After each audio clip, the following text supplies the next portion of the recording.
Lehenengo, Jose Maria Aranalde, nunbait ere, Salvador Bersotan entzun, ikaragarri gustatu, eta orduan Jose Maria orduan zaletu zala Salvadorrekin. Gero berriz lagun minak egin ziren. Hori ere ez dakit nola, Nikola ezautu nituen. Askotan, Salvador honea etortzen zanean, Salvador Aranalden etxea juten zan eta gaua bertan pasa ere bai.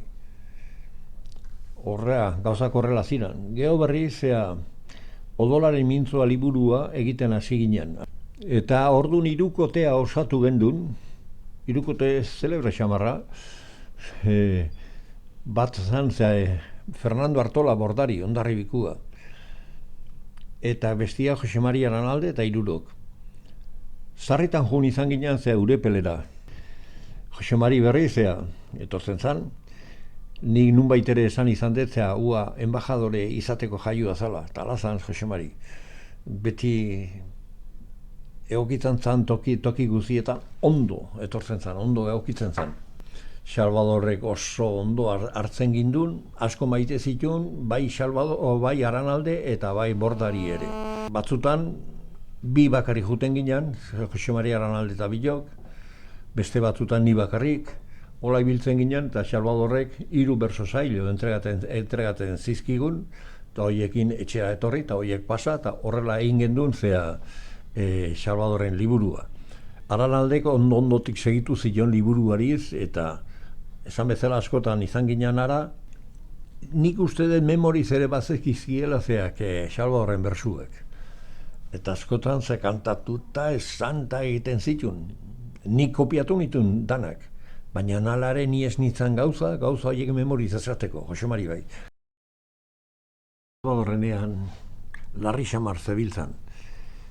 Belarretako garaia etorri, eta belarrak egiteko inor gutxi etxean, Salvador eta osasunez gaizki, gero semezarrena, Michel, Ameriketan, eta hori ikusi zuen Jose Marik, eta zer egin du. Santo Tomas Liceora etorri, antxe oporretan, ordunaz astekuak ziren oporretan, eta mutil kuadrilla bat hartu, eta Salvadorren eman, eta tanen artian antxe egin zuten belarrak.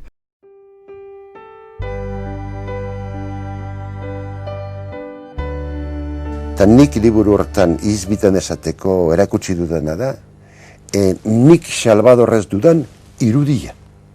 Salvador batez ere, eta fundamentalki bersolaria plazakoa baita, plazako bersolariaz daukadan iritzia, idea eman dut biribildua, ez iritzia, idea eman dut biribildua liburu horretan. Eta norbaitek oso hurbileko batek, Salvador oso hurbileko batek esan zidan, zuk Salvador berri bat erakutsi diguzu.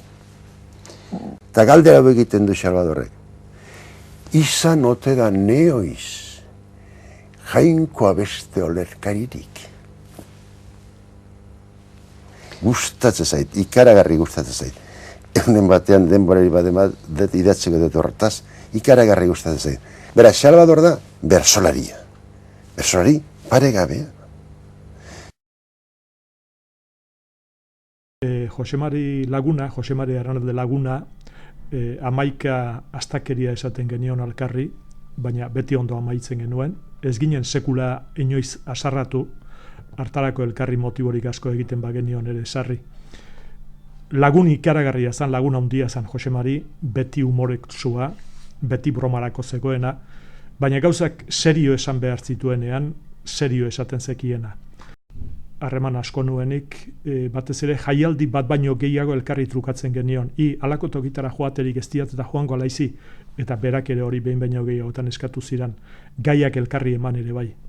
Eta alde hortatik harremana azkenengo momentura arte, hil baino 2 egun lehenago arte, elkarrekin patxaran 11 berriketaldia egin genuen.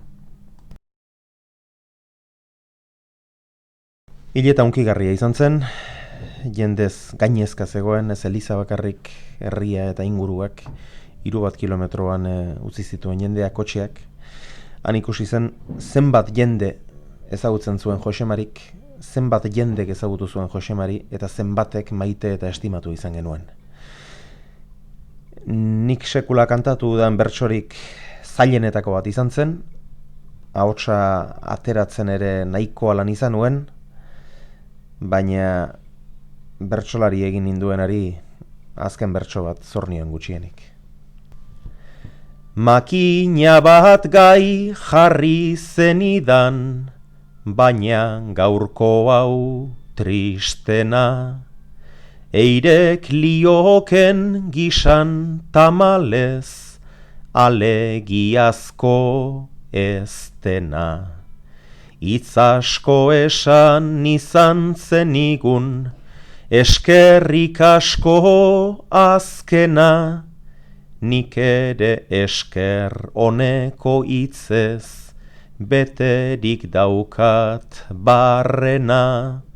Eskerrik asko adiskidea, agur maixurik onena. Lararara, lara, agur maixurik onena. Ez daukat batere kezkarik datozken urteetaz, urte horien kopuruaz, batere. Ez eta arrokeriz esaten oan izango dedana. Nik bizitzan asko hartu dut, iruditzen zait mundu honetan ikedasi dezakedana ikasi dudala, eta agur egiteko ez daukat pereza hundirik. Bakarrik nahi nuke oraindik eskertu bizitzari eman diodana. Eta karo, bizitzak eman didana persona jakin batzuen bidez batez ere eman dit, eta inundik albada, gelditzen zaizkiten urte apurretan, nahiko nuke zerbait egin eskerra ona bizitzari agertzeko.